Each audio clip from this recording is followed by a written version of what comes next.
നമസ്തേ. സനാതനധർമ്മമാർഗത്തിലെ ഹിന്ദുധർമ്മമാർഗത്തിലെ എല്ലാവർക്കും പ്രണാമം. ഞാൻ കുടവട്ടൂർ വാമനൻ നമ്പൂതിരി, കൊട്ടാരക്കര. എല്ലാ ഞായറാഴ്ചയും നടത്തി വരാറുള്ള കഥാർണവം, കഥയുള്ള കഥകൾ, അതിൻ്റെ 8ാം ഭാഗത്തിലേക്ക് ഏവർക്കും സ്വാഗതം. ധർമ്മപുത്രരുടെ ധർമ്മം, ആ ധർമ്മബോധം തെളിയിക്കുന്ന ഒരു കഥയാണ് ഇന്നത്തേത്. യക്ഷപ്രശ്നമാണ് ഈ കഥയുടെ അടിസ്ഥാനമെന്ന് പറയുന്നത്, അല്ലെങ്കിൽ അദ്ദേഹത്തിൻ്റെ ധർമ്മബോധം വെളിപ്പെടുത്തുന്നതിനുള്ള സാഹചര്യമെന്ന് പറയുന്നത് ഒരു യക്ഷപ്രശ്നമാണ്. എന്താണ് അതെന്ന് നമുക്കൊന്ന് പരിശോധിക്കാം. തപസ്വിയായ ഒരു ബ്രാഹ്മണൻ, അദ്ദേഹം യാഗത്തിന് വേണ്ടി അഗ്നി കടഞ്ഞെടുക്കുന്ന അരണിക്കോൽ അല്ലെങ്കിൽ അരണിക്കമ്പ് കൊമ്പിലുടക്കിക്കൊണ്ട് ഒരു മാൻ ഓടിക്കളഞ്ഞു. അപ്പം അങ്ങനെ അന്ന് അഗ്നി ഉണ്ടാക്കാൻ ഇന്നത്തെ പോലെ തീപ്പെട്ടിയോ അങ്ങനെയുള്ള മാർഗങ്ങളൊന്നും ഉണ്ടായിരുന്നില്ല. അപ്പോൾ ഈ അരണിക്കോൽ കൊണ്ടാണ്, അല്ലെങ്കിൽ അരണി കടഞ്ഞാണ് അഗ്നി ഉണ്ടാക്കുന്നത്. അല്ലെങ്കിലും യാഗത്തിന് നമ്മളിന്ന് ഉപയോഗിക്കുന്ന അഗ്നിയെ സൃഷ്ടിക്കാൻ വേണ്ട മറ്റ് യാതൊന്നും ഉപയോഗിക്കാറില്ല. അരണിക്കോൽ അല്ലെങ്കിൽ അരണിക്കമ്പ് കൊണ്ടാണ് അഗ്നിയെ ജ്വലിപ്പിച്ചെടുക്കുന്നത്. അപ്പം അങ്ങനെ ഇത് ഒരു മാനിൻ്റെ കൊമ്പിൽ ഉടക്കുകയും മാൻ ഓടിപ്പോവുകയും ചെയ്തു. അപ്പം അങ്ങനെ ഇദ്ദേഹം വല്ലാതെ വിഷമിച്ചു. ഇനി എങ്ങനെയാണ് നിത്യാനുഷ്ഠാനങ്ങൾ നടത്തുക? അഗ്നിയില്ലാതെ അനുഷ്ഠാനങ്ങളൊന്നും ചെയ്യാനും സാധ്യമല്ല.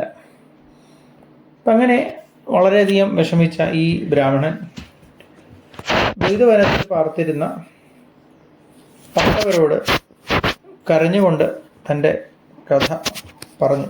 ഈ അവസ്ഥ അവരെ സൂചിപ്പിച്ചു. ഇപ്പം എങ്ങനെയെങ്കിലും അരണിക്കമ്പ് വീണ്ടെടുത്ത് തരണമെന്ന് അദ്ദേഹം അവരോട് അപേക്ഷിച്ചു. ബ്രാഹ്മണ ദുഃഖത്തിൽ മനസ്സലിഞ്ഞ പാണ്ഡവർ മാനിൻ്റെ പിന്നാലെ പോകാനായിട്ട് തയ്യാറായി. അങ്ങനെ പിന്നാലെ പോവുകയും ചെയ്തു.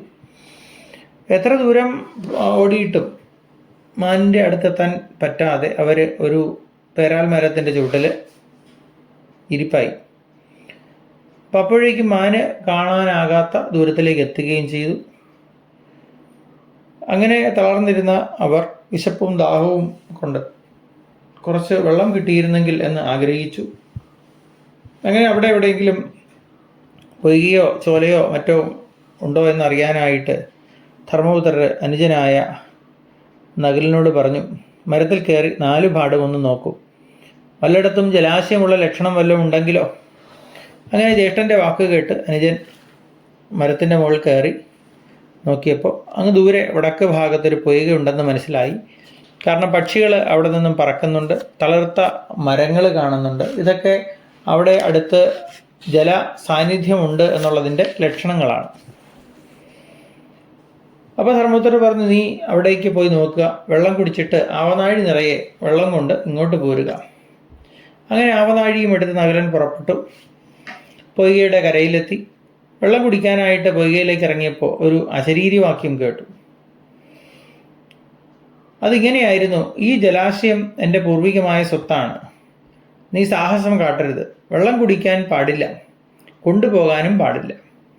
അല്ലെങ്കിൽ ഞാൻ ചോദിക്കുന്ന ചോദ്യങ്ങൾക്ക് ഉത്തരം പറയണം. ഉത്തരം പറയുന്ന പക്ഷം വെള്ളം കുടിക്കാം, കൊണ്ടുപോകാം. ദാഹം കൊണ്ട് വലഞ്ഞ നകുലൻ ഈ വാക്കൊന്നും വകവച്ചില്ല. അദ്ദേഹം വെള്ളം കോരി കുടിച്ചു. കുടിച്ച മാത്രയിൽ തന്നെ അദ്ദേഹം ബോധം കെട്ട് വീഴുകയും ചെയ്തു. നകുലൻ മടങ്ങി വരാൻ താമസിക്കുന്നത് കണ്ട് ധർമ്മപുത്ര സഹദേവനെ വിളിച്ചു. സഹദേവ, നകുലൻ പോയിട്ട് കാണുന്നില്ലല്ലോ, നീ ഒന്ന് പോയി നോക്കി വരൂ. അങ്ങനെ സഹദേവൻ ആ വഴിക്ക് പോയി. അപ്പം അദ്ദേഹത്തിനും ഈ ഒരു അനുഭവം തന്നെയാണ് ഉണ്ടായത്. അശരീരിവാക്യം വകവയ്ക്കാതെ വെള്ളം കുടിച്ചു, ബോധം കെട്ടു വീണു. അങ്ങനെ നകുലനും സഹദേവനും കൂടാതെ ഭീമനും അർജുനനും കൂടി ഈ ഒരു അവസ്ഥയിലേക്ക് എത്തി. അപ്പം അങ്ങനെ ഭീമനും മടങ്ങി വരാതെ ആയപ്പോൾ ധർമ്മപുത്രർ വിചാരിച്ചു, ഇത് യക്ഷന്മാരോ രക്ഷസുകളോ ഒക്കെ ഉള്ള കാടായിരിക്കാം. ഒരുപക്ഷെ അവരാരെങ്കിലും അപകടത്തിൽപ്പെടുത്തിയതായിരിക്കാം തൻ്റെ അനുജന്മാരെ എന്നൊക്കെ ചിന്തിക്കുകയുണ്ടായി. അതായത് ഈ ധർമ്മപുത്രർ അവിടെ ചെന്നപ്പോൾ ഈ 4 പേരും അവിടെ ബോധരഹിതരായി കിടക്കുന്നതാണ് കണ്ടത്. ഈ സമയത്താണ് ധർമ്മപുത്രരുടെ ചിന്ത ഇങ്ങനെ ഉണ്ടായത്. അപ്പം അദ്ദേഹം ചിന്തിച്ചു, ഈ വനം ശപിക്കപ്പെട്ടതാണോ, പിന്തുടർന്നു പോയ ആ മാൻ രക്ഷസാണോ എന്നൊക്കെയുള്ള ചിന്തകൾ ആ സമയത്താണ് അദ്ദേഹത്തിന് ഉണ്ടായത്.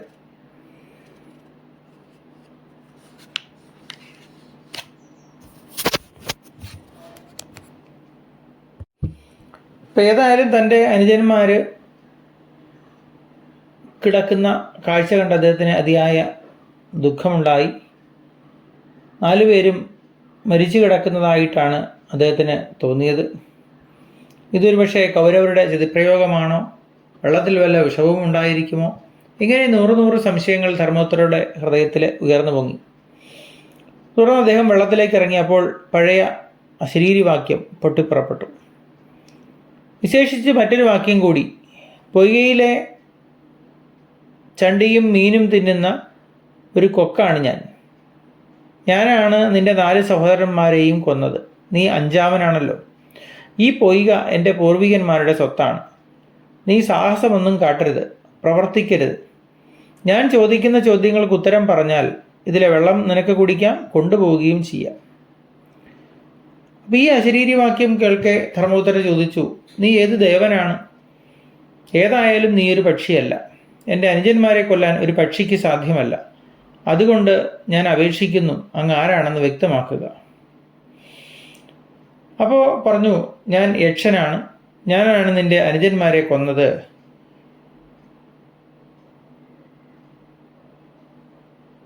ഈ പ്രതിശബ്ദം ഉയർന്നതോടുകൂടി ഒരു രൂപം അവിടെ പ്രത്യക്ഷപ്പെട്ടു.